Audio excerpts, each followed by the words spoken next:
Хэрхэн борлуулалтын тайлан харах вэ? Тайлан хэсгээс борлуулалтын дэлгэрэнгүй сонгоно.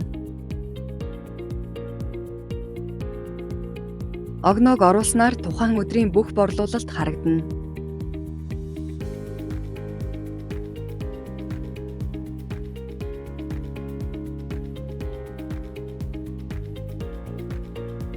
Харилцагчаар нь харъя гэвэл эндээс харилцагчийг нэмнэ.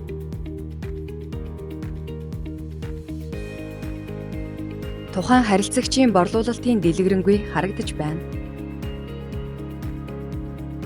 Харилцагчийн тооцоог харцгаая. Харилцагч хэсгээс харилцагчийг сонгоно.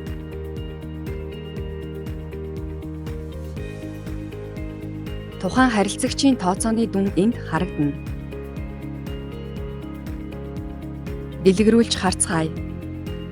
Борлуулалтын дугаар дээр дарахад танд дэлгэрэнгүй харагдана.